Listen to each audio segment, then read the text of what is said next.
is black, and black is blue. Black is bright, black is you. Entre os anos 80 e 90, uma bicha preta em diáspora juntou as manas, artistas, ativistas, intelectuais, amantes, para questionar o que é ser negro, o que pode uma bicha entre os pretos, um preto entre as gays. I was blind to my brother's beauty, and now I see my own. E deu nome em imagens revolucionárias de homens negros amando homens negros. Bicharia Negra, o cinema de Marlon Higgs. Pela primeira vez no Brasil, a obra completa do cineasta, junto a filmes de jovens artistas brasileiros. Em junho, nos cinemas do IMS e no Galpão Bela Maré.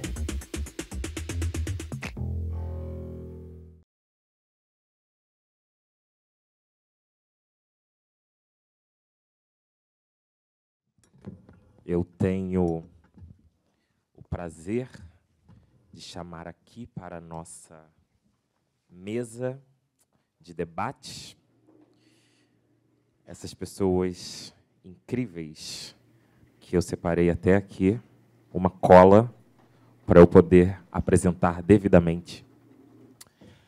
E antes de começar os chamados, eu gostaria de colaborar com a audiodescrição e me descrever. Eu sou Bruno Duarte, eu sou um homem negro, alto, com cabelo black power, visto uma camisa branca, calça preta e botas. E eu gostaria também de descrever a nossa intérprete de Libras, Stephanie Gomes, mulher negra, cabelos com tranças longas e pretas, usando blusa e calça pretas. E nós também teremos a presença de Joyce Silva, mulher negra com cabelos volumosos, black power, na cor roxa, olhos pretos, e vestindo roupas pretas. Caso seja outra cor, eu atualizo a descrição. Então, quando vocês subirem ao palco, eu também vou fazer a descrição de vocês. Ou vocês mesmos fazem as de vocês. Ok? Incrível, eu acho. É a primeira vez que eu faço esse tipo de descrição e a gente vai manter. Bom, para começar os trabalhos, eu gostaria de chamar ao palco a pesquisadora e curadora independente Janaína Oliveira, doutora em História e professora no Instituto Federal do Rio de Janeiro. Ela foi Fulbright Scholar no Centro de Estudos Africanos na Universidade de Howard, em Washington, D.C., nos Estados Unidos. Desde 2009, a Janaína desenvolve pesquisa sobre as cinematografias negras e africanas, atuando também como curadora, consultora, júri e painelista em diversos festivais e mostras de cinema no Brasil e no exterior. Em 2019, ela realizou a mostra Soul in the Eyes, Osmos Bulbul Legacy, in Contemporary Black Brazilian Cinema, Alma no Olho, essa mostra incrível no Festival Internacional de Cinema de Roterdã. Ela também foi consultora de filmes para a África, da África e da diáspora africana no Festival Internacional de Locarno. Ela é idealizadora e coordenadora do FICINE, o Fórum Itinerante de Cinema Negro, e foi programadora do Flaherty Film Seminar em Nova York, em julho de 2021. Por favor, Janaína Oliveira, junte-se a nós. Aqui eu faço a apresentação completa. Aonde você quiser, por favor. Ok.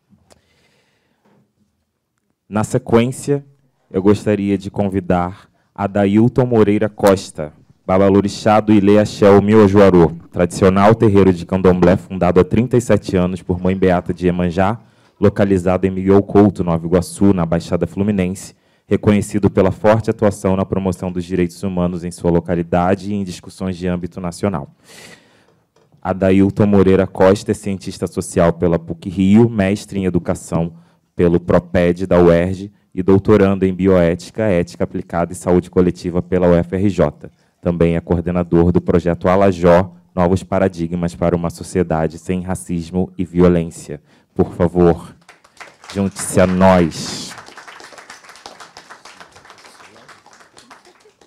E, finalmente, ele, nosso convidado internacional, Cornelius Moore, ativista dos movimentos negro e LGBTI+, programador, curador e co-diretor da distribuidora de cinema California Newsreel desde 1981, onde liderou os programas Centro de Mídia da África do Sul, a Cinemateca Africana e, atualmente, é responsável pelo programa Perspectivas Afro-Americanas.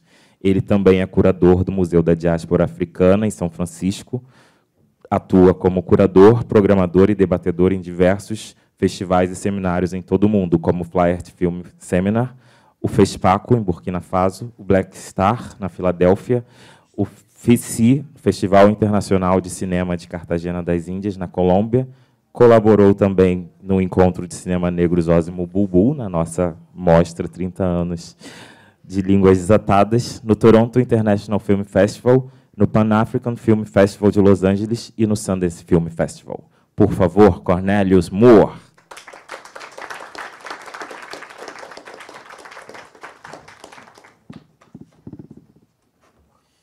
Bom, e de mim vocês já estão cansados de ouvir.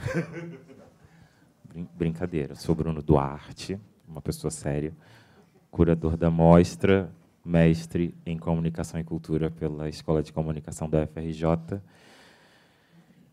E serei o mediador hoje aqui, nesse debate que abre a mostra Bicharia Negra, o cinema de Marlon Higgs.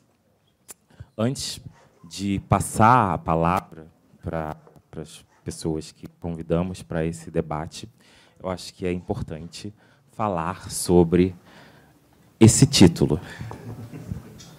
Bicharia Negra. Essa ideia ou essa noção de bicharia negra foi uma forma, né, uma pista que eu consegui articular no meu trabalho do mestrado, mas que ela fala sobre um campo ou sobre uma série de iniciativas e ações de artistas, ativistas, intelectuais, principalmente de uma geração mais recente no Brasil, que propõe, né, essa autodenominação de bichas pretas, né, enquanto uma retomada de uma palavra que foi historicamente, né, utilizada para depreciar ou para causar dor em pessoas homossexuais, ou enfim, mas com essa perspectiva dessas marcas, né, de pessoas que, para além de serem homossexuais ou terem sexualidades desviantes de uma norma, elas também, em suas subjetividades, trazem as marcas, né, da negritude, do racismo e também de, enfim, opressões de classe. É um lugar diferente do que a gente consegue imediatamente relacionar quando a gente fala gay, ou sobre quase que também um lugar de uma diversidade sexual que começa, inclusive, a entrar quase que numa norma, né, numa normatividade. Então, existem vários artistas, como vocês podem imediatamente relacionar a Linda Quebrada, por exemplo, ou mais de forma anterior, a própria Mogli Saura, que é uma artista independente que ainda no começo dos anos 2000, já cantava sobre bichas pretas, pobres, vadias, degeneradas. Enfim, tem quase que um lugar de diferenciação e de afirmação de um lugar de opressão que é diferente, né? Que é interseccional e afirmativo, né? É uma posição da sexualidade e do gênero e de um lugar de opressão de classe que está muito distante de uma ideia limpa ou normativa das experiências de gênero e sexualidade. Então, eu queria pontuar isso, né? É claro que o trabalho do Marlon Higgs ele é mais amplo do que filmes sobre sexualidade, né? Ele, ao longo da mostra, vocês vão poder ver, ele produziu, inclusive, antes do Línguas Desatadas, um filme que, como o Cornelius vai poder dizer melhor, é o filme mais comentado dele, que se chama Ethnic Notions, mas em português a gente chamou de Do Estereótipo Negro, onde ele dissecou estereótipos racistas antinegros na cultura de massa dos Estados Unidos. E esse filme é uma referência até hoje, não só para acadêmicos, mas para ativistas, onde ele demonstra como essas imagens foram cunhadas no período colonial nos Estados Unidos e como elas aparecem até hoje na cultura de massa. Então, o Higgs ele propõe um olhar a partir desse lugar de um homem negro gay vivendo com HIV nos Estados Unidos nos anos 80, e ele olha para toda a comunidade, né? Ele fala sobre questões variadas do mundo, ele reflete o mundo a partir desse lugar. E por isso Bicharia Negra, um trabalho feito coletivamente por esses corpos, né? Especificamente o Línguas Desatadas, que tem um processo bem específico, onde eles inicialmente pensaram um curta-metragem para ser exibido em bares, em espaços de pessoas diversas, e que, no meio do processo, o Higgs recebe um diagnóstico de HIV, ele se descobre uma pessoa vivendo com HIV, e, como ele mesmo fala em outros filmes, principalmente no Black Kiss, Black Ain't, no Preto é, Preto não é, ele se vê diante, naquele momento, né, nos Estados Unidos, nos anos 80, ele se vê diante de uma sentença de morte, né, onde, mesmo com algumas medicações sendo utilizadas, havia um acesso diferenciado para as comunidades negras e latinas, assim como a gente consegue ver até hoje, né, numa situação outra, de uma outra pandemia, que é a pandemia do Covid, por exemplo. E ele se vê numa urgência de comunicação com pessoas negras, ele se vê provocado a experimentar mais na sua linguagem cinematográfica. Ele é um acadêmico também, formado em História na Universidade de Harvard, e depois um mestre em jornalismo na Universidade de Berkeley. Ele domina a pesquisa rigorosa historiográfica e ele domina a linguagem audiovisual. E ele faz o primeiro documentário dele, o Ethnic Notions, né, do estereótipo negro, bem alinhado com uma estética mais tradicional do documentário, né, com pesquisadores, a partir de uma coleção de arte preta, com esses símbolos, né, históricos, de estereótipos negros.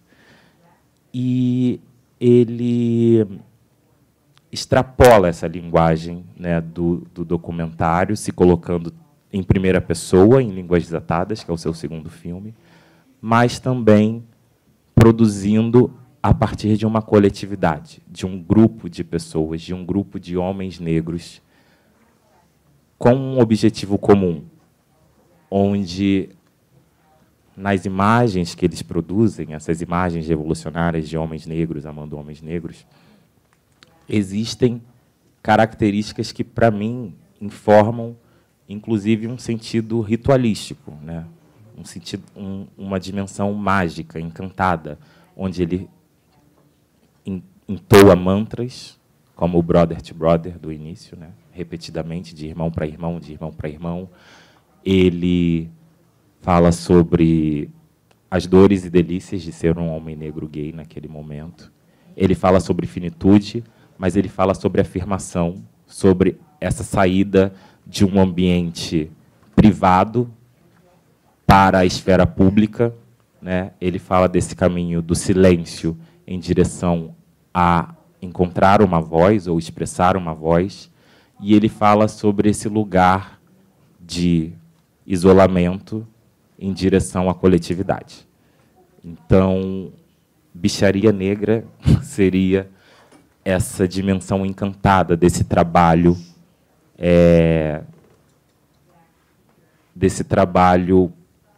com propósito, não casual, em direção a essa construção de imagens que provoquem um movimento no mundo. Então, para falar de tudo isso, eu convidei vocês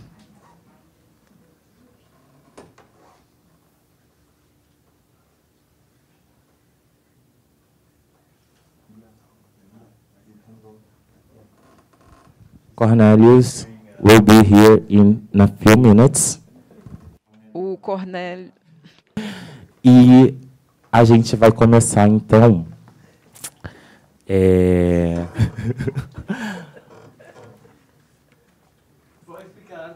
Ok. Eu acho que, para falar disso, a gente já fez um debate, né, no Rio de Janeiro sobre Línguas Desatadas, nessa mostra, curada por Janaína e por mim. Mas a gente falou muito sobre um aspecto da cinematografia do Higgs, no encontro de cinema negro, com um público específico. A gente tinha um coletivo de curadores e curadoras aqui, numa atividade que a Janaína propõe, no Descolonizando Olhares, correto? Políticas de Olhares, perdão. Mas eu convidei também o pai Adailton Moreira, que é uma pessoa que eu tenho, de alguma forma, uma interlocução, acompanho o trabalho do Homem Joarô, e antes da sua mãe biológica também, mãe Beata de Iemanjá. E desde que eu vi o filme e que eu estava com essas questões na cabeça, eu falei, eu queria conversar com o Adailton sobre essas questões, né? Tipo, como ele vê esse filme e como chega para ele. Porque, para mim, foi quase que desconfortável assistir Línguas Desatadas. Mas foi muito prazeroso também. E, enfim, eu acho que eu vou começar por você, Adailton, para você falar sobre como o trabalho do Higgs ecoou para você agora.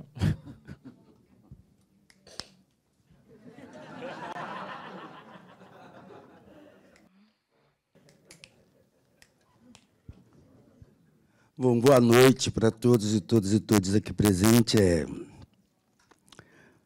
Bom, eu já me apresentei, né? Eu apresentei você, mas você pode... Não, Eu já preciso minha autodescrição. Ah, sim, a sua autodescrição, por favor. É.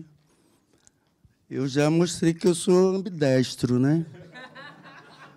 Acabo sendo uma diva também, porque eu consigo fazer essas coisas com bastante tranquilidade. De novo, eu agradeço imensamente, me senti extremamente honrado por ter sido convidado para participar, para discutir em cima desse filme. De fato, ele é extremamente impactante no sentido bom da palavra, né? Porque traz algumas questões muito boas para se discutir. Ainda mais eu que sou um babalorixá, aí vou essa autodescrição, né? Sou um homem negro, gay, uma bicha preta, tenho muita tranquilidade em lidar com isso, a não ser com esse mundo homofóbico que nos provoca, que nos faz se posicionar, esse mundo machista, heteronormativo, mas sou uma criança que sempre fui, né? Hoje sou uma bicha preta, sempre fui uma criança, uma criança gay desde sempre, nunca tive esse tipo de discussão, de conflito com a minha homossexualidade, com a minha orientação sexual, principalmente no meio em que eu vivo. Isso não era uma questão tão de preocupação ou de impedimento da minha pessoa.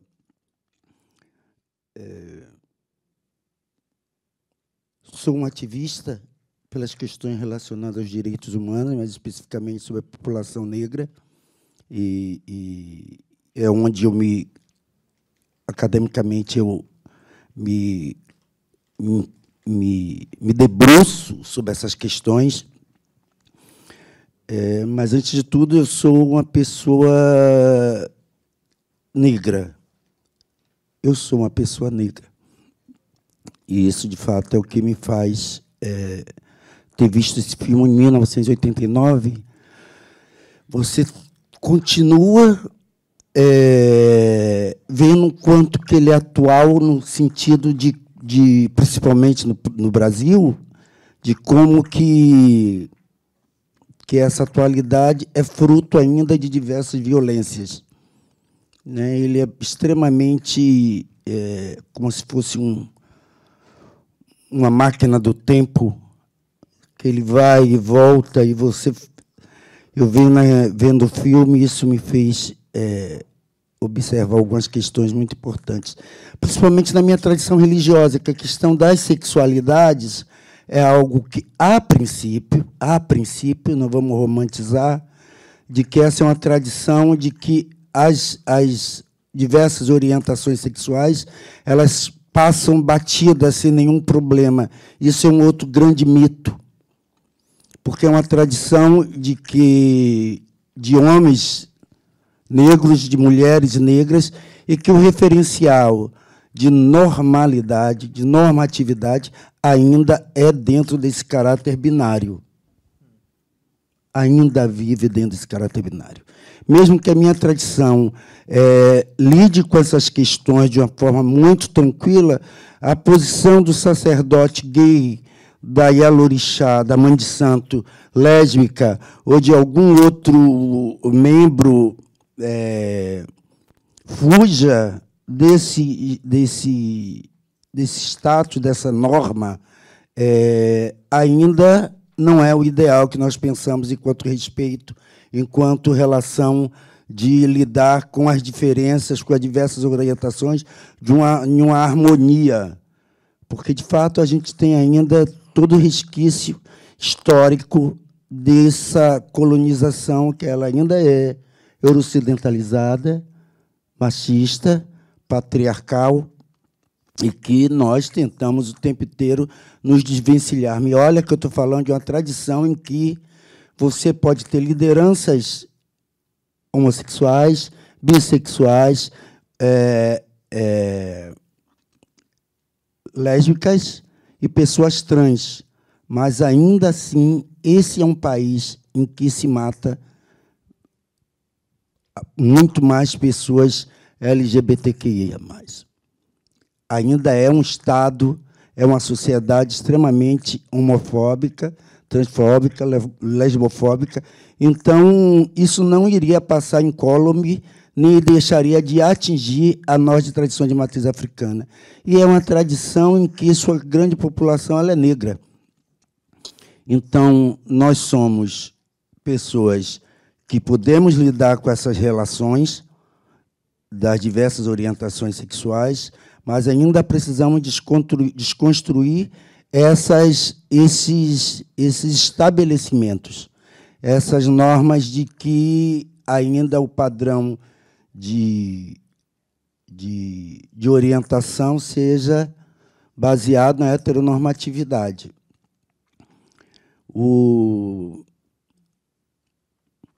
Em função dessa tradição religiosa, como o candomblé lida de uma harmonia relativa com essas diversas orientações, nós também passamos por algumas questões muito sérias na sociedade, que é, de fato, o que se refere, nós passamos pelo racismo religioso, nós temos uma sociedade extremamente agressiva e violenta com nossa população de terreiro, pelo fato de que, nessa tradição, ela é transgressora, porque ela quebra um monte de normas pré-estabelecidas. Uma delas é de se ter lideranças religiosas gays e lésbicas e trans. Isso, por si só, já é justificativa para que a gente não seja bem visto. Então, nós somos transgressores nesse sentido. Não é uma tradição que mereça respeito frente à sociedade brasileira. E nós sabemos que ser homem gay, no mundo em que vivemos, ele fica muito objetificado. Ele é muito relacionado somente enquanto o objeto do prazer. Um objeto do prazer que é também usado e descartável. E essa solidão dos homens gays, ainda mais enquanto sacerdote de religião de matriz africana, ela é dupla. Porque o seu papel, enquanto bicha preta, vai se diluindo, porque você é a representação do sacerdócio. Então, o tempo inteiro, você tem que desatar as suas línguas para poder esse lugar ser bem estabelecido. E, muitas das vezes, você fica nessa solidão de que você é o referencial de sacerdote, e um sacerdote herdado de uma conceituação e de uma representação significacional a partir de uma ótica judaico-cristã, que não seria o que deveria originariamente ser um sacerdote, desprovido desses conceitos de sexualidade binária. Porque, se a gente for pensar, principalmente na Nigéria, pós-colonialidade, pós o processo da colonização e da própria escravidão, as questões de gênero eram outras. Que isso não era uma questão para se justificar violência, nem preconceito, muito menos homofobia. Mesmo porque esse conceito de gênero, para alguns povos africanos, não dá para nós usarmos como estudo ou comparação do que pensa o gênero povo africano. Esse conceito de gênero, a partir da pré-colonização, é que vai se construindo em cima desse contato com a própria igreja, que vai desenhando um modelo do que seja norma, do que seja correto, do que seja respeitável. Então, assim, eu quero dizer, antes de tudo, que, assim, bichas pretas do mundo, univos. porque eu acredito que essa é a grande solução frente às diversas questões que nos abatem. Eu nunca, quando eu disse anteriormente de que, para mim, não era uma questão violenta de ser uma criança gay, na minha tradição religiosa, porque havia um silenciamento sobre o futuro que ora ali se apresentava. Ele será uma bicha preta. Mas também ninguém comentava, porque iria atrair diversas outras sanções por parte das pessoas héteros, na minha tradição, que iria trazer muitos problemas. E na minha tradição, nenhuma mãe quer ver seus filhos passar nenhum tipo de constrangimento, de violência, por conta de uma orientação sexual que não é a dita pré-estabelecida. Então, ele não fala, eu finjo que sei, mas não posso dizer que sei, ele também não vai dizer que é, e vamos levando, sem ter uma discussão mais ampliada e de sustentação para essa criança que se torna um adolescente gay e que depois se torna uma bicha preta.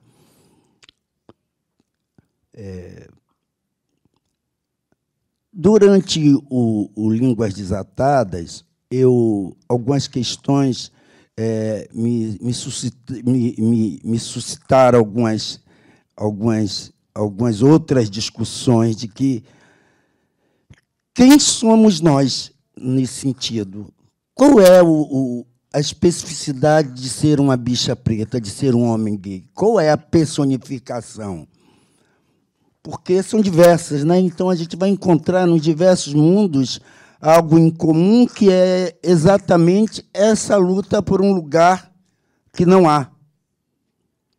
Essa luta por uma visibilidade que é invisibilizada. Essa luta por um falar em cima de uma mordaça comumente colocada para todos nós. Para todos, todas e todos nós. Então, em que lugar, aí eu estou falando de Adailton, em que lugar eu estou nessa sociedade?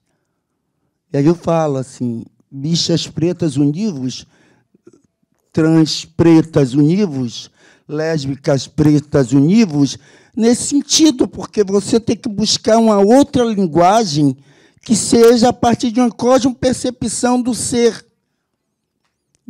pessoa LGBTQIA+. Quando a gente fala do racismo, exatamente, perceber o racismo é você ser aquele que sofre o racismo. Porque, ultimamente, a gente fala não basta somente lutar contra o racismo, tem que ser antirracista. Não é só isso.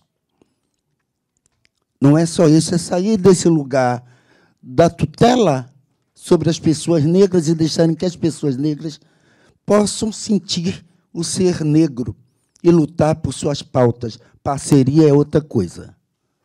Companheirismo e solidariedade, a questão é outra. Mas não dá para que tenhamos ainda, no momento atual, uma prática do passar a mão pela cabeça e de revitimização de nós, pessoas negras, pessoas LGBTQIA+. Então, não estar em lugar nenhum é em cima também de uma construção filosófica de que nós não participamos desse mundo organizado racionalmente, filosoficamente, juridicamente, para que nós possamos ter direito a um direito que não foi pensado enquanto nós temos esses direitos. E, na minha tradição, é muito, eu digo isso, de que há uma harmonia relativa, porque é uma experiência do Ilio Juarô, a partir de Mãe Beata de Iemanjá, que foi discutir as questões de gênero e de orientações diversas no Ilio Juarô. Só que ela era uma mulher de 86 anos. Ela foi a primeira pessoa a me dizer que você não é melhor do que ninguém pelo fato de você ser um homossexual dentro de padrões heteronormativos. Porque a representação que eu tenho, esse homem aqui, eu canso de ouvir assim, que perda de tempo. Por que ele se tornou gay?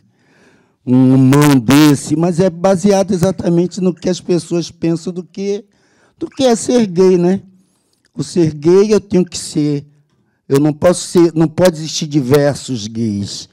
Existe um que é estabelecido, que as pessoas dizem que esse é um belo gay, e o gay que nos chamam a essa diversidade, que muitas das vezes é bom negar e apagar.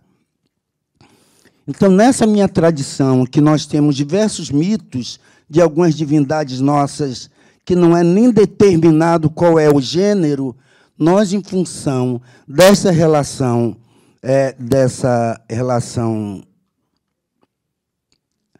de negação de nossas culturas, de nossas formas, de nossas cosmopercepções, a gente ainda precisa resgatar o que é o gênero para todos nós. Qual é o gênero que nós queremos? E aí, de fato, quando a gente está falando em poder negro, o poder negro não é um poder negro baseado no que o outro pensa para mim, do que seja. Mas um poder negro cunhado, forjado, a partir dessas diversas percepções.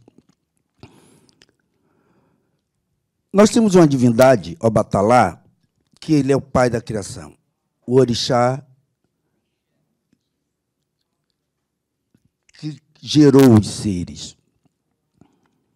E Obatalá, mesmo que ele seja representado enquanto gênero masculino, todas as oferendas a ele são de animais femininos. Inclusive o próprio caramujo, que não tem sexo definido. Então, resgatar essas questões sobre o gênero, sobre as diversas orientações dentro do candomblé, é quase que o trabalho incessante para desconstruir os preconceitos, as formas enviesadas que a sociedade preconceituosa, homofóbica, estabelece para a nossa tradição. Então, eu sempre digo, há uma pré-colônia e há uma pós-colônia, e no Brasil, especificamente na tradição de matriz africana, é preciso que a gente também construa dentro dos terreiros e para a sociedade quais são esses lugares, quais são essas diversas orientações, porque, em momento algum, em nenhum itã, em nenhuma história dos orixás, há nenhuma objeção às pessoas de outras diferenças sexuais, de outras orientações sexuais, possam estar dentro dessas tradições religiosas. E o preconceito, ainda hoje, das pessoas do terreiro sobre pessoas de diversas orientações sexuais, ela ainda é uma realidade. Bem menos do que outras tradições, sim, bem menos. Mas é algo que a gente tem que continuar trabalhando. Então, foi a partir dessa mulher, Beata de Iemanjá, de 86 anos, que ela abriu minha mente, mesmo eu sendo um gay, homem negro gay, eu vivo numa cultura heteronormativa que, muitas das vezes, para mim, é cômodo. Então, me municiar para que eu não reproduza essas práticas é importante.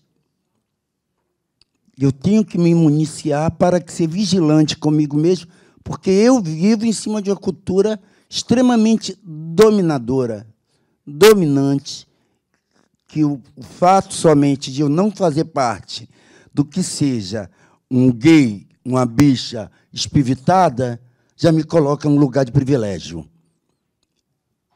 E é muito cômodo para mim estar nesse lugar de privilégio e de boa aceitação, na zona do conforto, assim como existe a branquitude. Então, eu acho que eu já passei dos meus 15 minutos, não? E eu vou ficar por aqui, aí eu deixo para os comentários de Janaína, de Cornélio, que a gente possa estar dando continuidade aqui. Obrigado.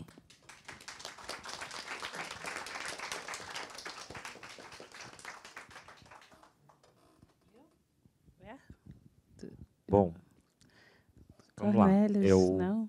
Tá, vou passar a palavra para o nosso convidado internacional, Cornelius Moore. Cornelius, a gente já conversa há um tempo. Acho que você, enfim, melhor do que ninguém, pode falar um pouco mais sobre esse contexto, né, de quase de construção de comunidade que aconteceu nesse processo do Línguas Desatadas, mas que perpassa o trabalho do Higgs como um todo, e que a Adailton traz, que comunica muito ainda com o nosso momento atual, né? E a gente sempre fala do Higgs. Mas só agora, quando a gente encontrou ontem, quando você chegou, que eu falei, Cornelius, me conta um pouco mais de você. Porque a gente sempre fala do Línguas Desatadas, do Marlon Higgs, você distribui os filmes, mas, Cornelius, nesse universo, você me contou, mas eu queria que você compartilhasse um pouco mais com esse público privilegiado. Agora está funcionando. Bruno, muito obrigado. É um prazer estar aqui com vocês neste painel. É muito bom ter a companhia do Babá, a Ailton, a Janaína.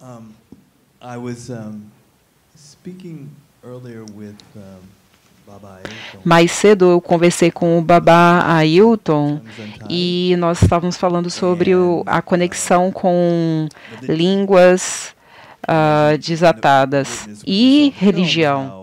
Quando nós assistimos o filme, percebemos que havia uma certa esquizofrenia com relação a algumas coisas, principalmente no contexto religioso americano branco, quando nós consideramos que as igrejas são o centro das relações das pessoas nos Estados Unidos. O movimento de direitos civis nos Estados Unidos foi as religiões, as igrejas foram cruciais para a realização desse movimento. Porém, há contradições. Como vocês puderam ver no filme, nós vemos as instituições religiosas como figuras patriarcais e homofóbicas, por mais que haja ministros na igreja que estejam transando com outros homens. Para mim, foi fascinante ao ouvir a fala do Babá Ailton e sobre o candomblé e a libertação das pessoas negras. Eu vejo como uma grande comunidade e todos nós queremos nos libertar. Nós precisamos criar uma estratégia para nos libertar coletivamente. Pensando no movimento negro brasileiro, eu posso observar que há muita correlação do movimento negro com as religiões de matriz afro-brasileira do Brasil, principalmente o candomblé. Obviamente, há contradições nessas correlações. Mas nós sabemos que o movimento negro encontra um espaço de valorização para apoiar as pessoas negras. Pensando nos Estados Unidos, igrejas cristãs têm um papel similar. Mas aí a gente tem que lidar com algumas outras questões. Basicamente, foi a primeira coisa que eu pensei. Considerando os filmes seguintes, como, por exemplo, Preto é e Preto não é, tem igrejas cristãs mostrando apoio a pessoas negras que frequentam as igrejas. Mas, neste outro filme, a gente vê outras coisas. Sempre que eu assisto o filme de novo, esse filme que nós acabamos de assistir, Línguas Desatadas, e esse mantra, irmão para irmão, e o poema também, e a forma que o poeta recita o poema, é tudo muito mágico. E eu sei que outras pessoas aqui que conhecem o trabalho do poeta, alguns dos livros deste poeta estão disponíveis nos Estados Unidos. É uma pena que o material ainda não foi traduzido para o português. Mas uma outra coisa que eu pensei é que o Marlon adoraria estar aqui com vocês, gente. Ele adoraria estar acompanhando a exibição do filme ao lado de todos vocês. Quando Línguas Desatadas foi finalizado em 1989, no próximo evento de cinema panafricanista, que seria realizado em 1991 em Burkina Faso, eu acabei tendo uma dificuldade para ir, porque eu estava envolvido com a distribuição de filmes nos Estados Unidos, no Canadá. O meu objetivo era compartilhar o calendário daquele projeto, o catálogo daquele projeto. E o Marlon mandou Línguas Desatadas para aquele festival. E nós, naquela época, as pessoas não estavam tão abertas para longa-metragens naquele festival específico, em Burkina Faso. Eu acredito que eles aceitaram o filme, mas não sabiam bem como inseri-lo na exibição do festival. Mas o filme acabou sendo premiado de alguma forma. A saúde do Marlon Riggs estava muito frágil naquela época, em 1991. E isso aconteceu antes do lançamento de melhores remédios para o HIV. E naquela época teria sido muito ruim se ele tivesse viajado para Burkina Faso. Então, estar aqui com vocês hoje me faz pensar nele e no quanto ele teria amado estar aqui com vocês nesta noite. Outra coisa que eu gostaria de dizer, a conexão pessoal que eu tenho com o Brasil nesse filme. Em 1989, eu vim para o Brasil pela primeira vez. Eu visitei o Rio de Janeiro e Salvador. Naquela época, me convidaram para ser curador de um festival de filmes americanos de Los Angeles. Naquela época queriam que eu organizasse uma coleção de filmes sobre a África do Sul da década de 1990, que ainda sofria no sistema do apartheid. E nós queríamos identificar filmes que fossem feitos por sul-africanos e que estavam atuando contra o apartheid lá na África do Sul. O objetivo era ter solidariedade contra o movimento do apartheid e apoiar os negros sul-africanos naquela época. Naquela época também nós enviamos o filme Línguas Desatadas e o filme foi selecionado e exibido. Quando eu vim ao Brasil em 1989, eu me programei para estar aqui no Brasil e depois voltar para esse evento que eu estava organizando.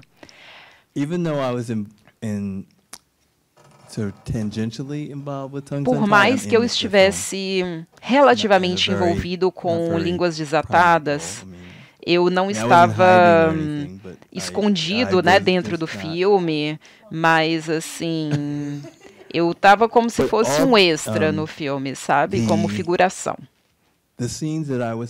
Mas as cenas em que eu apareci, aqueles trechos, né, o trecho da dança, o trecho no parque, então tudo que eu sabia sobre o filme era sobre expressar felicidade, alegria e sentimento de comunidade em grupo. Quando eu vi o filme, eu fiquei surpreso.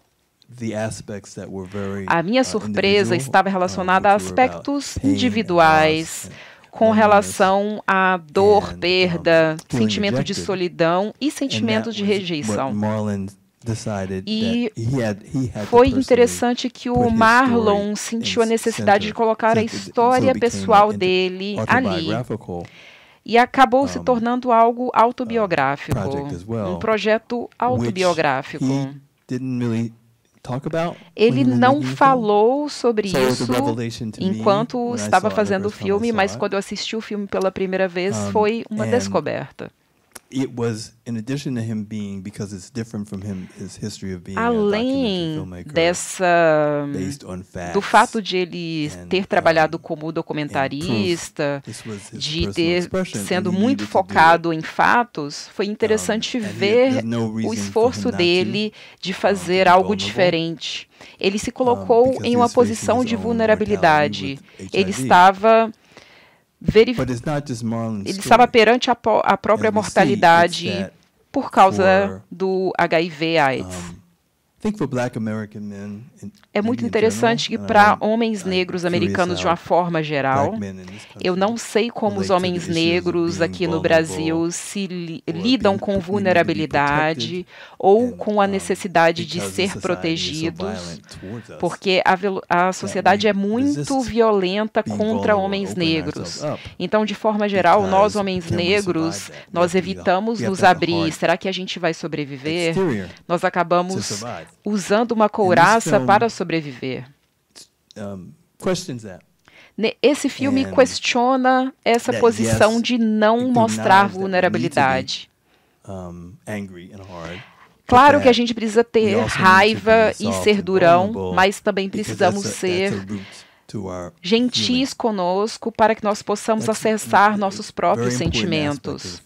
Trata-se de um aspecto muito importante do filme, que coloca essa mensagem para homens negros de uma forma geral, e também para homens negros, gays ou bissexuais ou queer de alguma forma.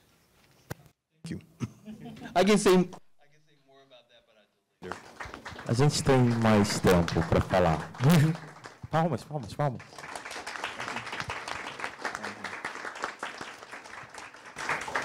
Obrigado, Cornélios. Enfim, a gente tem N possibilidades de seguir com essa conversa, mas eu vou trazer agora a Janaína Oliveira, porque tem duas coisas que eu gostaria de ressaltar aqui, antes de passar a bola para você, Jana, que acho que o Cornélios terminou agora falando sobre esse aspecto da vulnerabilidade, né, e desse chamado para ação que o Higgs faz, né, dos homens negros amando homens negros como um ato revolucionário. E durante a pesquisa, discutindo muito com a Consuelo Lins, minha orientadora, ou com os amigos que eu trocava, assim, a gente falava sobre esse aspecto, né, que, ok, homens negros amando homens negros, bichas pretas se pegando e se amando, maravilhosas, mas que esse chamado ele pode ser lido de uma forma mais ampla quando a gente pensa esse aspecto comunitário, né?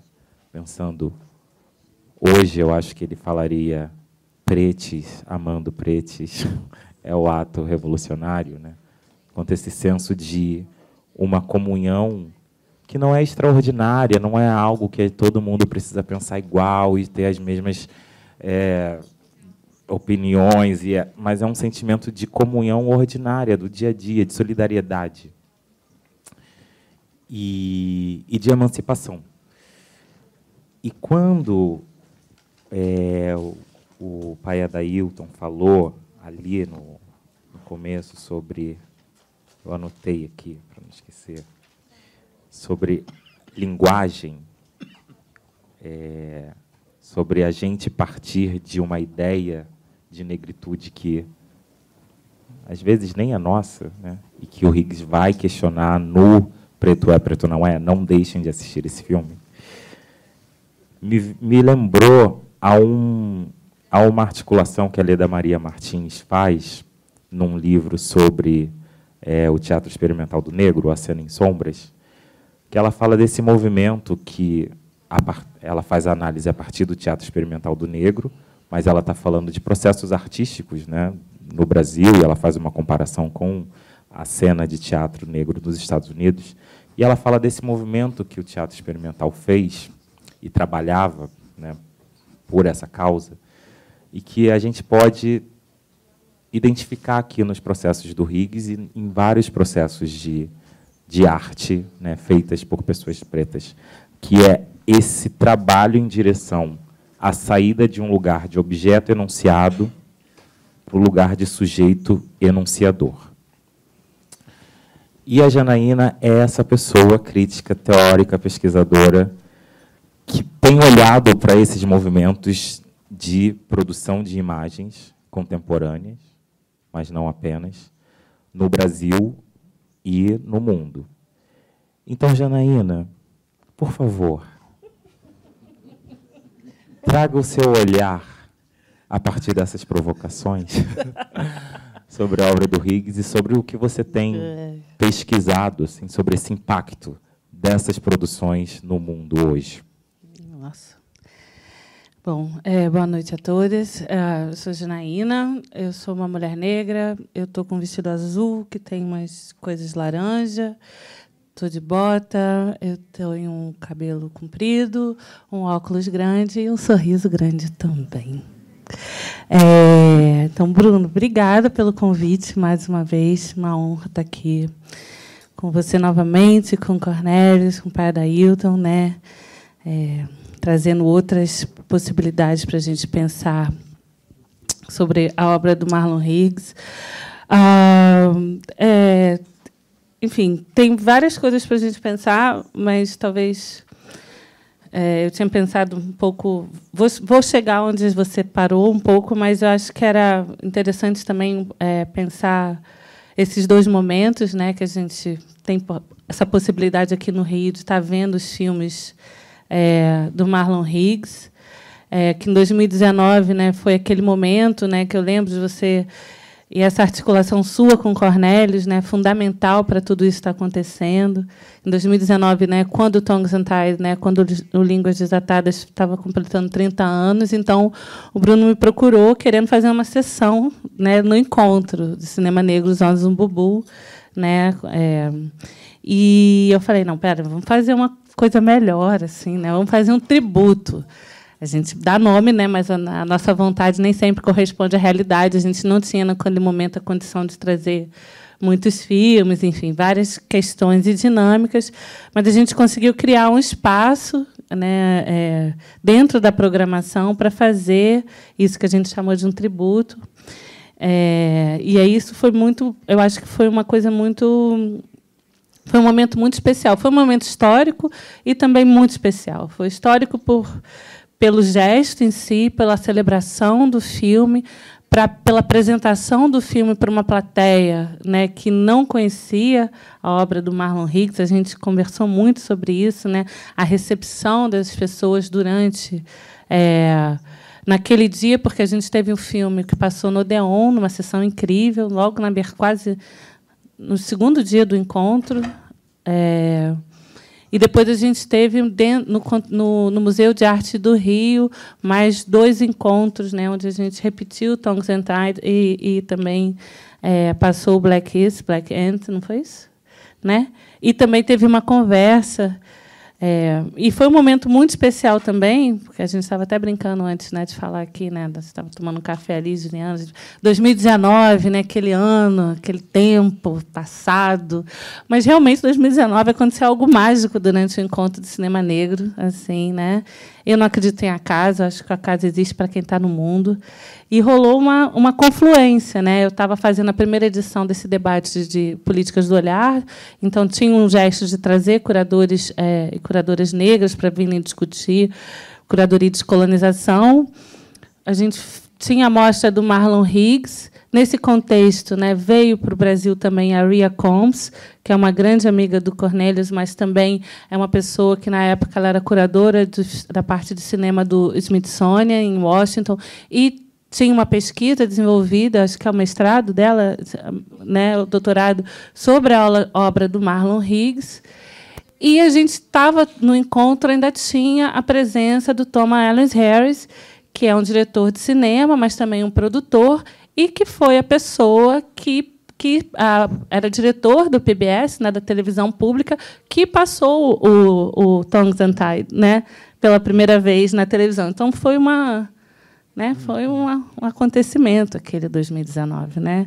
E eu fico muito feliz de ver a reverberação disso nessa mostra. Tiago estava lá, Márcia estava lá, né, e a gente vê isso aí, eu acho que, né, esse lugar de fazer curadoria, de fazer programação de filmes, às vezes é tão difícil, né? Então, acho que esse, para mim, estar aqui, ver essa mostra é uma recompensa, assim, né? A gente vê que vale a pena a gente fazer as coisas, apesar da falta, né, às vezes, de reconhecimento, né, das coisas que a gente escuta por aí, né, e desses festivais que demitem as pessoas, essas coisas que estão rolando agora no mundo. Enfim. Então, acho que isso é uma primeira coisa. Sobre uma outra coisa que acho que conecta com o encontro, eu acho que foi e mais uma vez queria dar parabéns ao Bruno pela escolha. Eu acho que naquela ocasião, né, eu lembro que eu sugeri que a gente fizesse, né, o encontro do Tongues Untied com um filme que se chama Looping, né, do Mike Hender, né, que é de Minas, e que foi um encontro muito bonito, porque eu não sei se vocês viram esse curta, mas é um curta também de uma história de amor, mas é uma coisa mais silenciosa, menos polifônica, né, mas muito afetiva, muito dessa dimensão, de uma dimensão que é presente no Línguas Desatadas, que é essa dimensão do afeto. E aí foi muito bacana para mim ver o Noite das Estrelas, porque aí é uma outra dobra, né, que conecta com os afetos também, mas que traz, para mim, acho que conectou também com outros elementos que eu gosto muito no Línguas Desatadas, né? A questão do ritmo, a própria polifonia, uma dimensão de cotidiano, a performance, porque isso tudo também traz dimensões da própria do artista Marlon Higgs, né? Porque o Marlon Higgs, ela é essa pessoa, né? Tipo, esse multiartista que tinha várias, né, entradas, e a própria história, né, com a dança, com a performance, está aí, e a edição, né, que é, para mim, uma das grandes maravilhas desse filme e dos outros, né, da mágica que ele vai fazendo na ilha de edição, compondo várias coisas diferentes, num ritmo. Toda vez que eu vejo o filme, para mim, é perfeito. Assim, não falar, não, isso aqui está. Não. Você vai no ritmo, e no final é muito engraçado, porque toda sessão que eu vi, eu tive 3 sessões presenciais, todo mundo tem uma hora que começa a fazer isso e testa com a outra mão. Está no meio da sessão, daqui a pouco você escuta assim, aí começa. É aquela conferida básica, se você pode ou não, né, ser diva. Né? Mas que, para mim, tem a ver exatamente com esse ritmo do filme que te conduz, né? Te conduz de diversas formas. E aí eu gosto muito de uma fala dele, né? Que ele fala que o ritmo na batida, né? The beat is my salvation, né? A batida é minha salvação, né? Enfim, então fiquei pensando nessas coisas todas, né? Da edição, e de como isso tudo está atravessado por esse senso de comunidade, né, que tem uma dimensão meio de da visibilidade, de trazer essa presença coletiva da comunidade, de uma comunidade que não tem vergonha, né, de si mesma, que aparece, que se mostra. Os filmes dele têm essa dimensão que eu acho que é importante frisar, que o Cornelius falou, né, dessa dimensão de cura. É uma coisa que ele afirma em vários momentos, né, do porquê que ele está fazendo esses filmes, né, sempre. E o gesto do Línguas é muito interessante também, porque ele, né, tem já tinha essa conversa, né, da questão dos estereótipos na mídia e tudo isso, mas ele mesmo vai falar, né, hoje de tarde, antes eu estava aqui estudando, né, para falar, para não passar vergonha. Aí eu estava vendo o Criterion Channel, ele tem também o Criterion Collection, tem lá uma série de DVDs e fez ano passado, né, não, 2020, ano passado, last year. Um DVD do Marlon Higgs, com todos os filmes, e tem um DVD extra que tem uma entrevista do Marlon Higgs, né, uns cortes de uma entrevista dele, um documentário que é super bonito, é triste também, né, enfim, porque vai, né, I Shall Not Be Removed, né, da Karen Everett. Mas tem vai passar uma mostra. Adoro, não percam, é importante. E tem uma introdução do Ashley Clark, que é o diretor de curadoria, junto Vivian Kleiman, né, que é amiga, né, e participou também do filme. E participou do filme editing, não sei, tem lá nos créditos. Ó o bafo, a fofoca. Depois a gente vai saber desse detalhe da Vivian. Ela apareceu lá. Mas o que eu gostei nessa entrevista, na verdade, Cornelius, é que o pôster da mostra aparece. Eu até mandei uma foto para o Bruno. Eu falei, isso é obra do Cornelius, que apareceu lá no meio da entrevista dela. Aparece o pôster do Yuri Cruz, que fez um pôster lindo para a mostra ano passado. Até esqueci o que eu ia falar depois de olhar do Cornelius. Vou voltar aqui.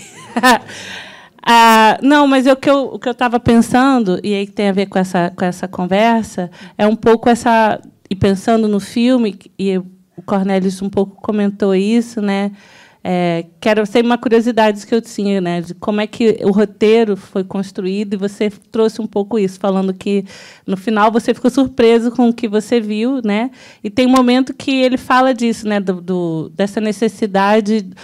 Porque acho que, a princípio, o filme era muito mais uma coisa de poesia e cenas do cotidiano, e aí, a partir do momento que tem o diagnóstico, né, de HIV, muda também um pouco, muda a perspectiva do filme e a decisão dele vir para frente da câmera, né, que traz um outro momento.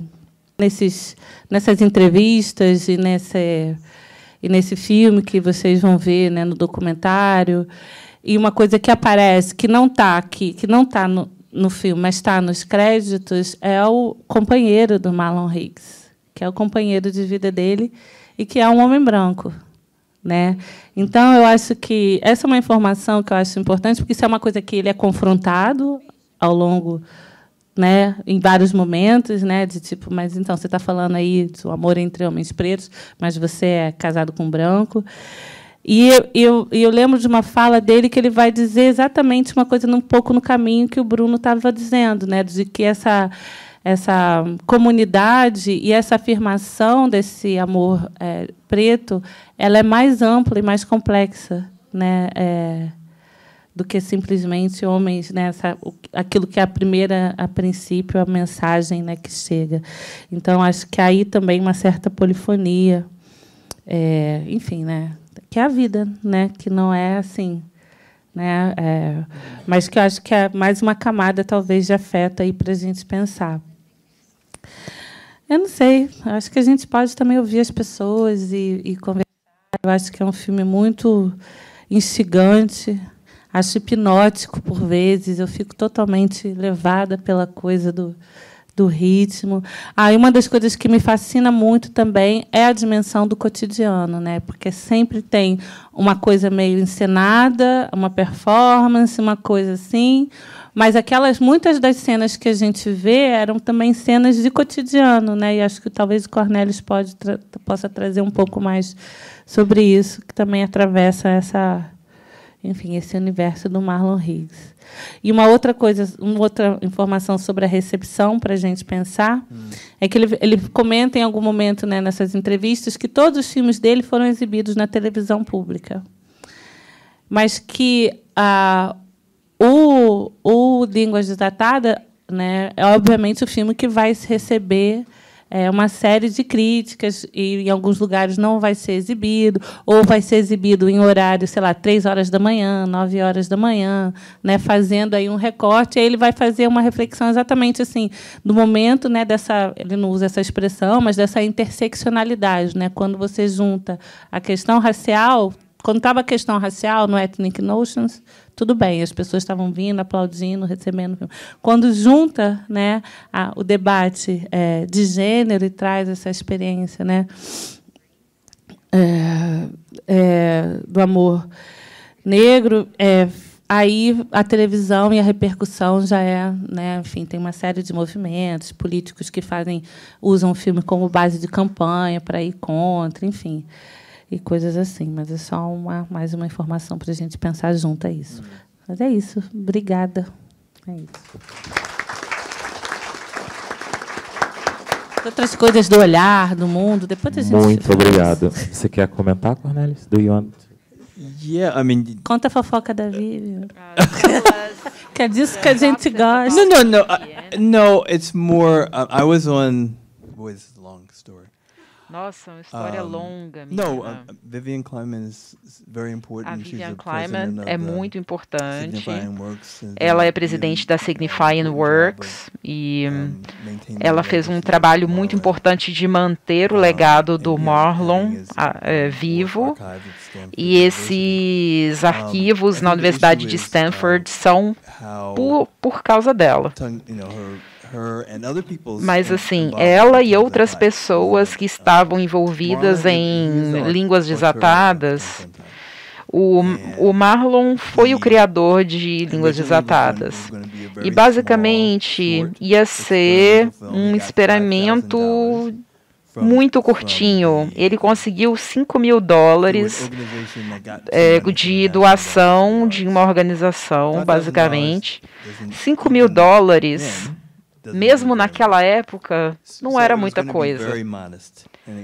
E ele ia fazer um projeto super modesto. Nada como um filme de 60 minutos, que é o resultado final de Línguas Desatadas. E quando isso foi feito, e nós ficamos sabendo que ele estava com HIV, e ele acabou fazendo essa interrogação interna da vida dele. E ele também buscou inspiração em outras redes. Ele visitou outros lugares, fez algumas discussões. Naquela época também ele estava se conectando com outros artistas de outras manifestações artísticas, como poetas, por exemplo. Aí ele criou uma estratégia para integrar essas pessoas no trabalho do filme. Ele não queria que fosse algo regional, ele não queria que as pessoas estivessem trabalhando só ali no norte da Califórnia. Ele queria que pessoas em Washington, Nova York e outras partes do país também participassem do filme. Por exemplo, queria que outros escritores de outros países que estavam em Nova York também pudessem participar. Então, foi muito interessante ver esse esforço. Naquela época, ele queria envolver todas essas pessoas no projeto. Um produtor associado, o Brian, também estava ali e também participava do grupo. E ele me falou, olha, eu não sabia como o filme foi feito.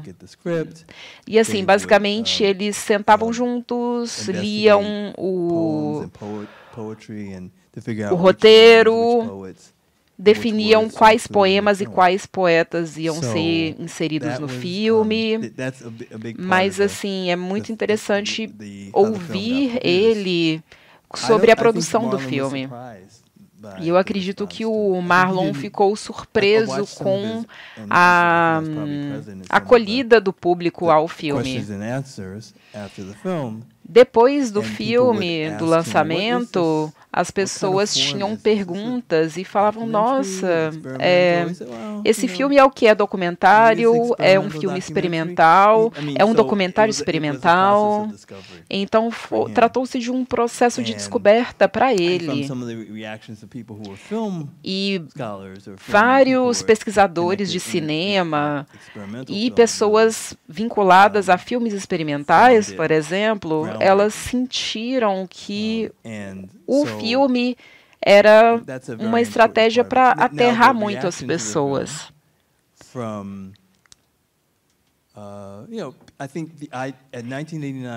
Em 1989, quando a gente pensa que um filme foi feito por um cineasta negro, gay, aquilo foi um evento para muitas pessoas. As pessoas estavam lá, nossa, nós queremos usar esse filme, nós queremos que o Marlon vá a diferentes festivais de cinema. E algumas pessoas ficaram desconfortáveis com aquilo. Eu, por exemplo, participei de alguns painéis de cinema e, considerando a minha conexão com pessoas no nosso setor,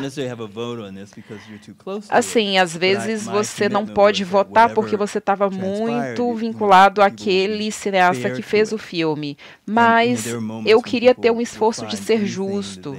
E muitas vezes as pessoas olhavam o filme e falavam, isso aqui, esse filme é muito parecido com outros filmes que já estão por aí, ou então, esse filme não é um trabalho original. Esse tipo de questionamento acontecia. Mas, outro exemplo, por exemplo, que eu posso dar, que na época havia um consórcio voltado para mídia negra. E eu estava no comitê desse consórcio também.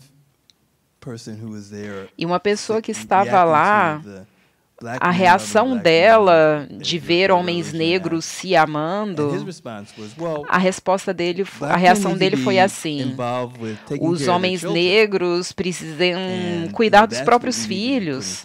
É isso que os homens negros têm que fazer.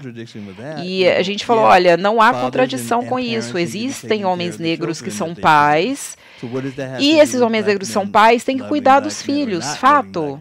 Porém, homens negros que amam homens negros, eles têm autonomia para fazer outras coisas da própria vida.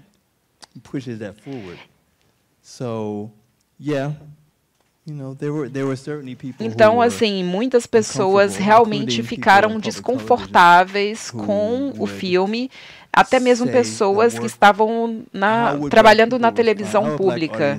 E as pessoas falavam assim, nossa, como o público negro vai responder a isso? Não tinha muito espaço para filmes de pessoas negras na televisão, mas esse filme foi passado lá. Que eu acho muito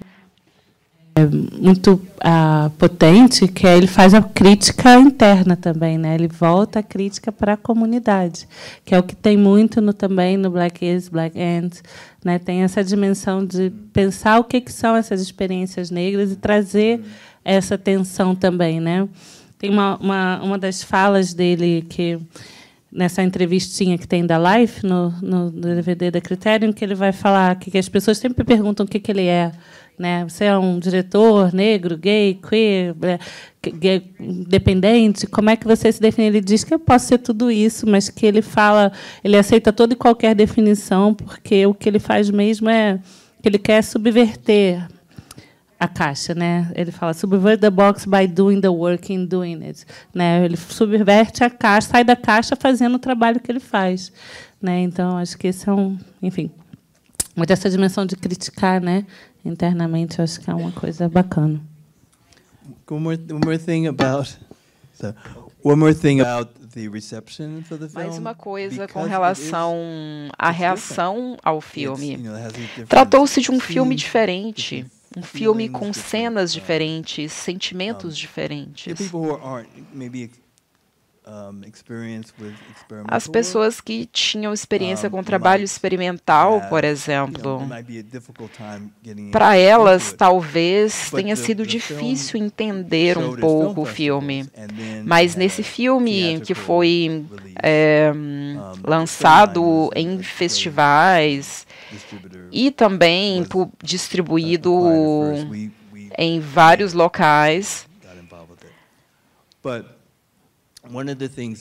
porém, uma das coisas que o Marlon queria fazer, e a gente acabou fazendo na minha empresa, California Newsreel, que nós nos tornamos distribuidores para universidades e comunidades, nós queríamos que o filme realmente fosse apreciado e compreendido pelo público, de forma que o filme pudesse ser usado em organizações comunitárias para superar estigma vinculado a HIV e AIDS. Em 1989, algumas organizações tentavam ensinar as pessoas a se prevenir para HIV e AIDS. E essas instituições precisavam criar um ambiente de construção de comunidade, mas, ao mesmo tempo, oferecer a possibilidade de fortalecer a autoestima e o autoconhecimento das pessoas. E muitas vezes esses institutos usavam o filme Línguas Desatadas para criar esse sentimento. É muito importante lembrar que, em 1989, as pessoas não discutiam gênero. Gênero é algo que começou a ser discutido posteriormente.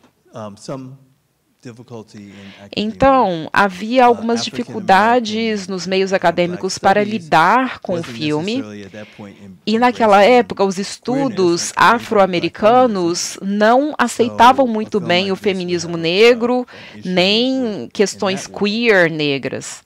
Ali não tinha muito espaço para aquele filme também.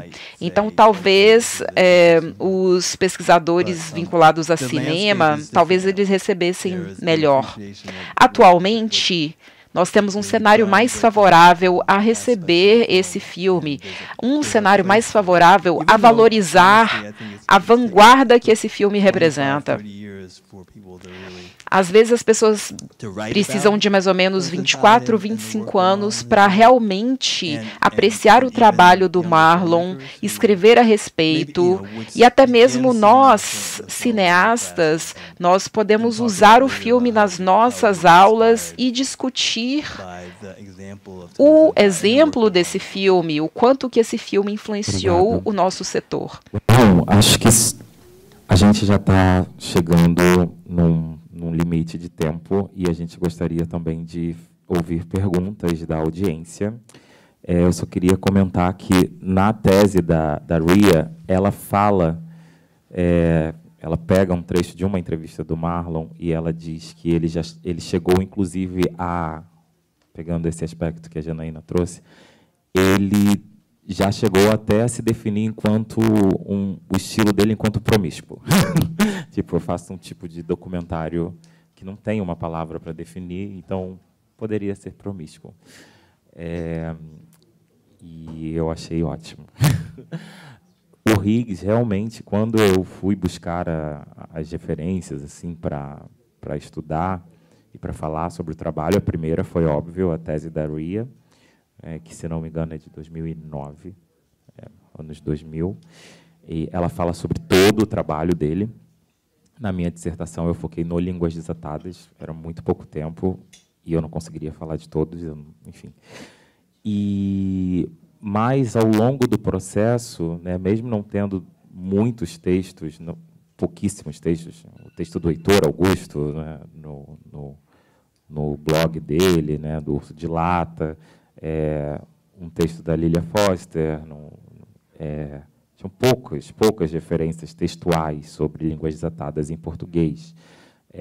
Mas quando eu encontrei a Consuelo Lins, essa gênia do documentário, enfim, ela dos estudos sobre documentário, ela também é cineasta, mas ela me trouxe o Michel Renove, que você teve na banca e você concordou, enfim, que nesse livro dele importante sobre documentário subjetivo, né, The Subject of Documentary, ele coloca o Línguas Desatadas como um dos grandes exemplos do documentário performático, do documentário autobiográfico, né? Então, o Línguas Desatadas, apesar de enfim, eu fiz cinema há alguns 10 anos atrás, e eu não conhecia a obra do Higgs na escola de cinema. Assim, ele não é um cineasta super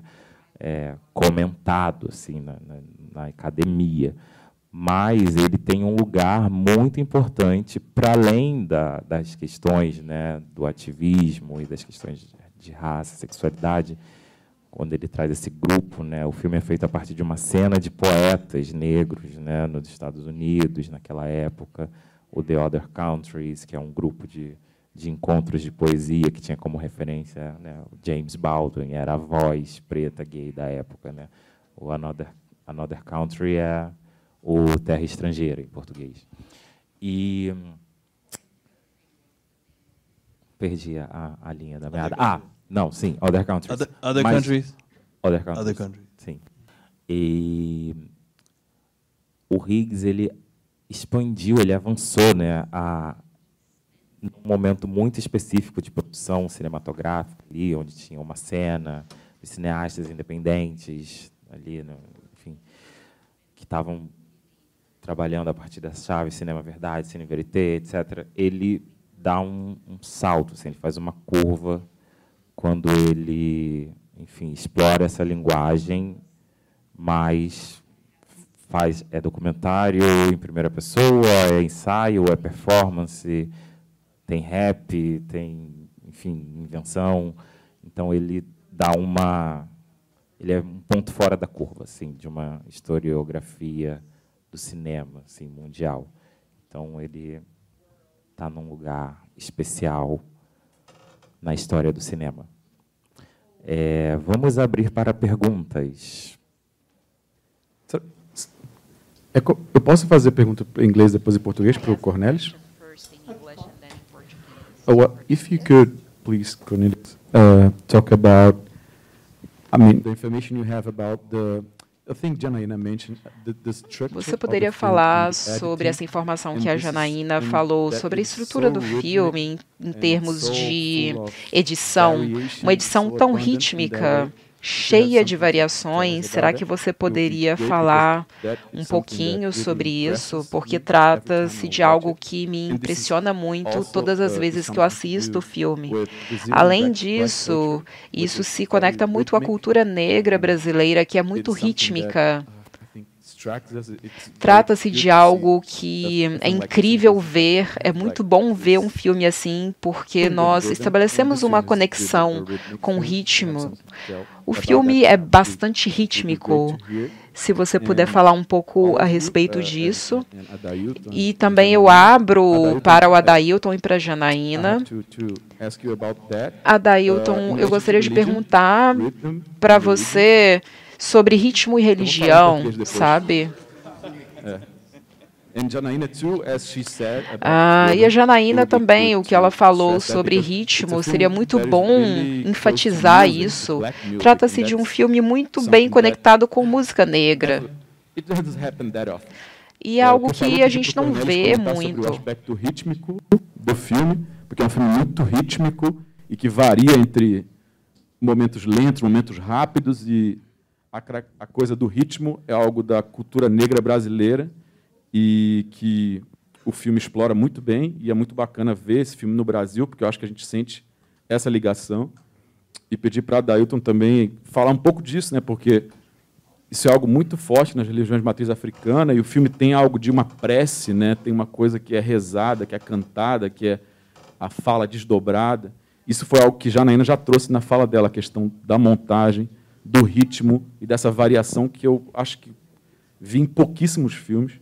Enfim, no fundo, eu só queria continuar esse assunto, porque eu vendo o filme, esse beat é uma coisa muito forte. Então, é só isso mesmo. Oi, tudo bem? Primeiro, agradecer a vocês pela mesa, pela sessão, por trazer esse time para cá. Bruno, parabéns pela curadoria. Sou Lucas, eu sou um homem negro de pele clara, cabelo verde, black power e baixo. Fiquei pensando muito sobre o nome Bicharia, que me encantou muito. Essa perspectiva do fascínio, do encanto, do feitiço. E adorei assim que os dois filmes têm essa relação, muito carregadas. O Língua Desatada muito mais pela língua, né? Pela oralidade, e o Estrelas da Noite, Noite das Estrelas, tem uma coisa mais visual, apesar da música estar muito presente, assim. E de uma forma, eles também se juntam por uma lógica de comunhão, e o filme do Marlon Higgs tem mais uma relação mais com bichas pretas, e o Noite das Estrelas tem uma relação mais ampla, né, de LGBTQIA+. E eu fiquei pensando muito como que esses dois filmes eles usam essa ideia de encantamento como um contrafeitiço. Contrafeitiço da colonialidade e todas essas opressões normativas. E como esse nome está muito tá fixado no título da mostra, eu queria ouvir um pouco mais de ti, Bruno, sobre essa relação do encantamento, do contrafeitiço. E você até trouxe no começo da sua fala sobre ritual, assim, a questão mais formalista mesmo dos filmes. Acho que é isso. Okay. Well, first I want to apologize. I didn't give my physical description as everyone else did. So I'm a tall black man, thin. Eu vou fazer a minha descrição. Eu sou um homem negro vestindo uma blusa azul, calça preta, sapato preto, marrons. Eu não tenho cabelo e eu acredito no poder negro. Eu vou responder a sua pergunta sobre ritmo.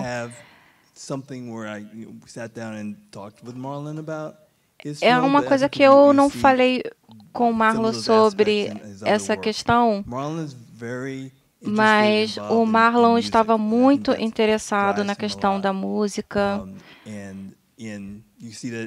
E você pode perceber isso nesse filme que foi exibido. E quando ele estava vivo, ele ficava muito interessado em shows e ele gostava muito de dançar.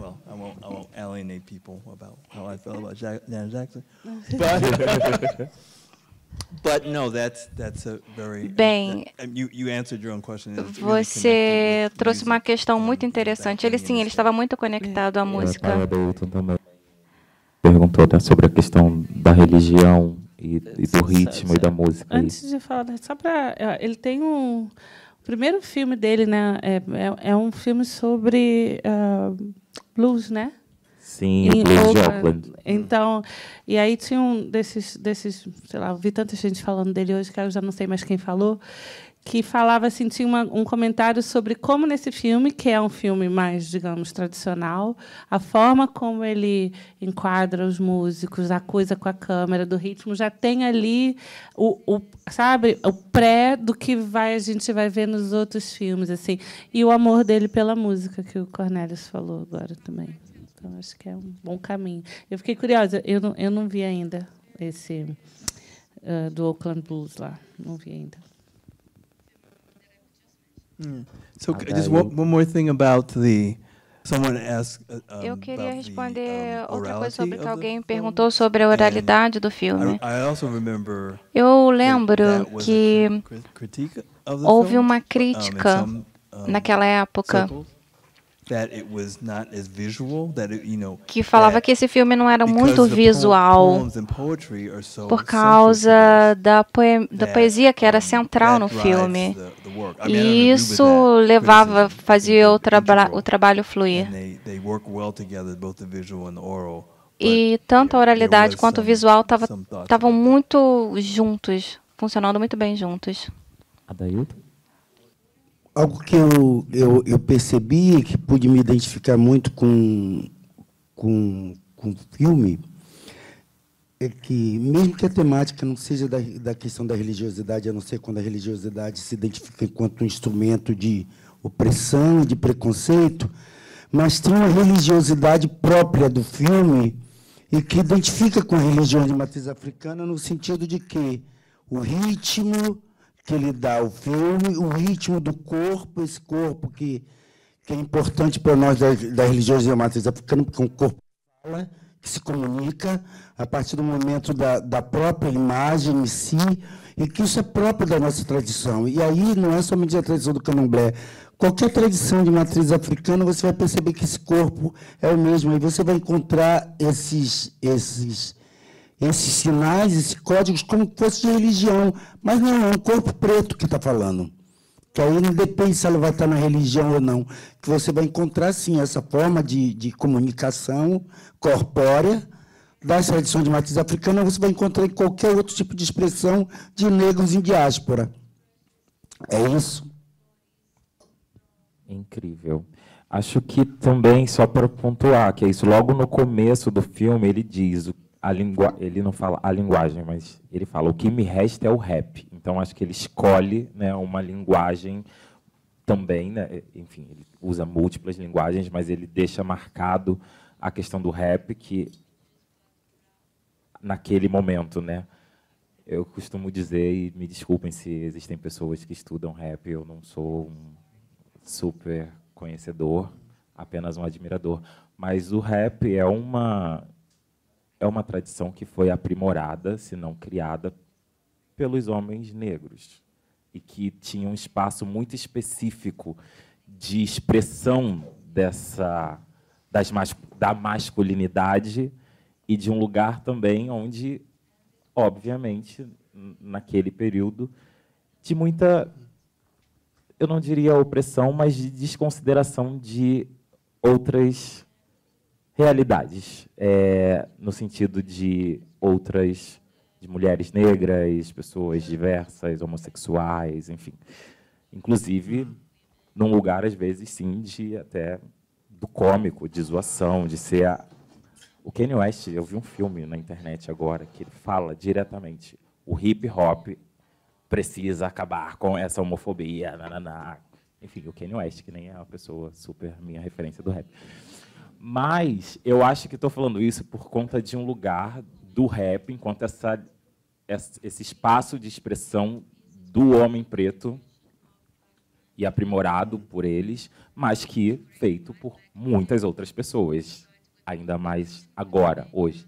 Então, acho muito curioso que ele tenha escolhido, logo no início do filme, o rap como uma linha de pensamento ou de linguagem possível. Você não, eu concordo. No.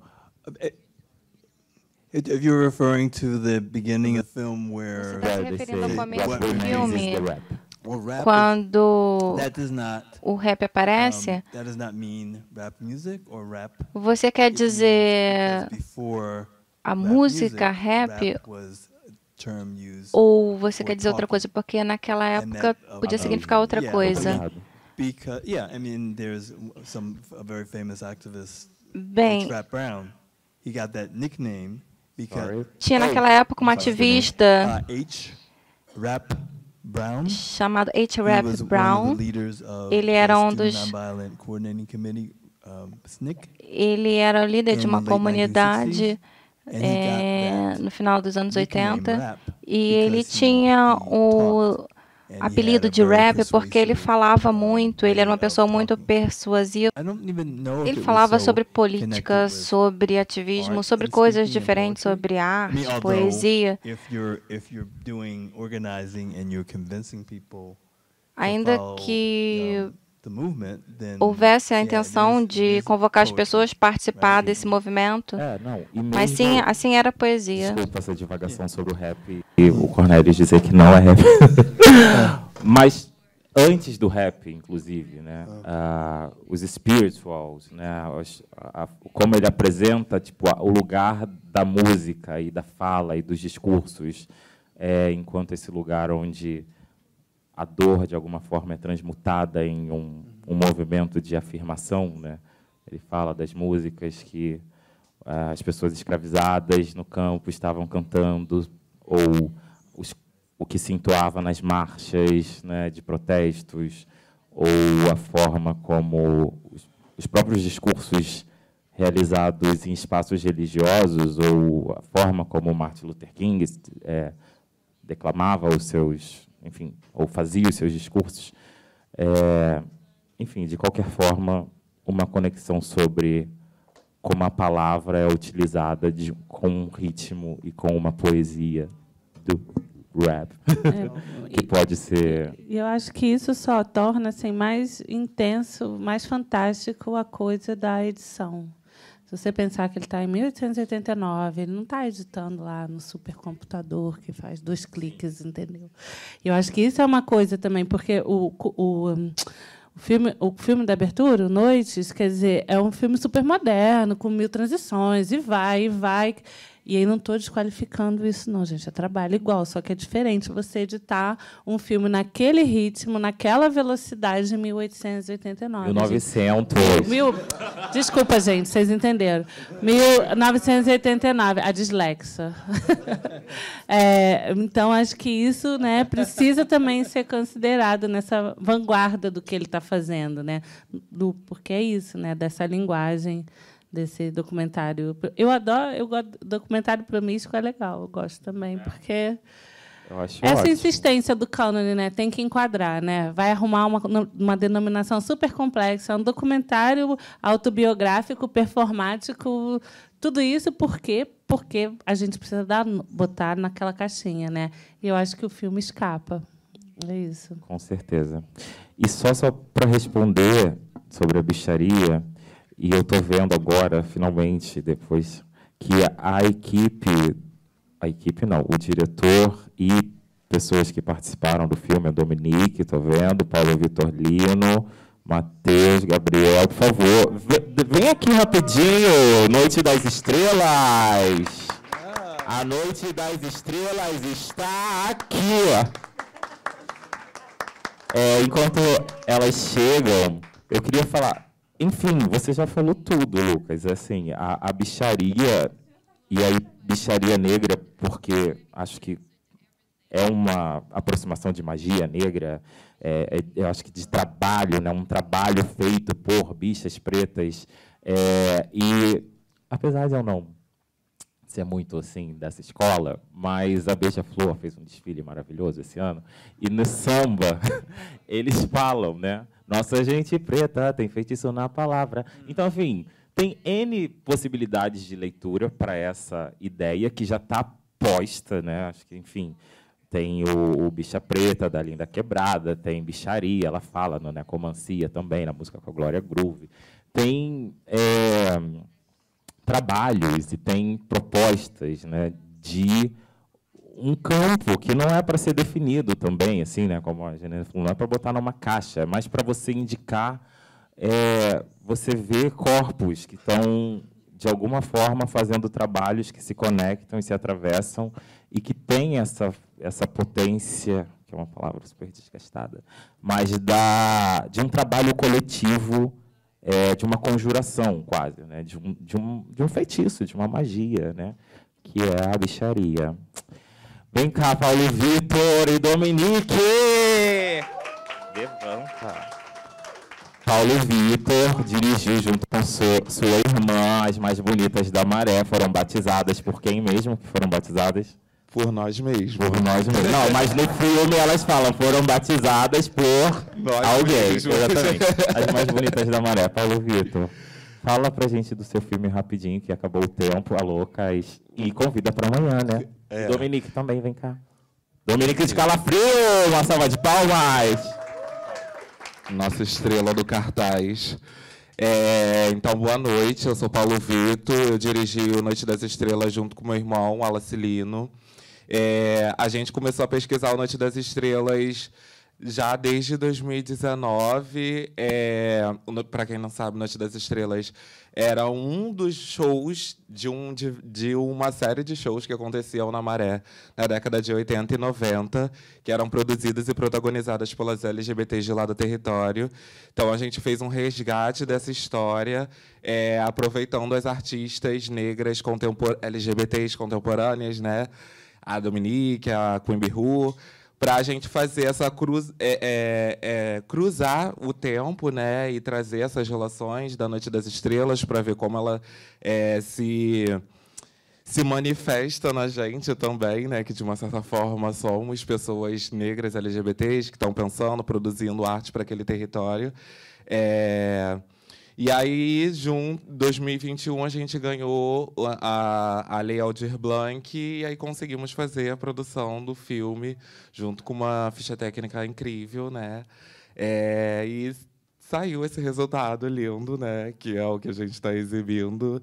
E aproveitando também, o filme vai estar amanhã também no Galpão Bela Maré, junto com algumas apresentações das artistas que participaram do filme, que é a Dominique e a Marcos, a Preta Queen Bihu, e também a Pantera, que era uma das artistas da época, que também está no filme e que fez a coisa tudo com a gente.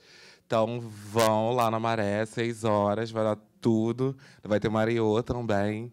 Para fechar a noite vai ser babado. Então vem todas.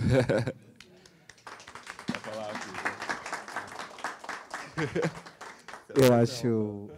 vou dar boa noite para todos e todas. E eu acho que eu não vou falar muito não, né? Porque o diretor já falou, né? Então, eu só vou pedir para vocês comparecer novamente lá no balcão no Bela Maré para poder ver essa gata aqui maravilhosa, essa puta atriz. E boa noite, é isso. É isso, gente. Eu não sei se eu vou conseguir amanhã, mas eu quero dizer que, primeiro, que eu amei o filme e eu achei incrível toda a questão das imagens de acervo, como vocês juntaram isso, os efeitos, as animações. Tipo, amei. Obrigado. E as músicas todas, os raps e tudo. Gente, como eles falaram, como o Dominique falou, ela está aqui na capa, na contracapa do encarte da revista de cinema do IMS, tá?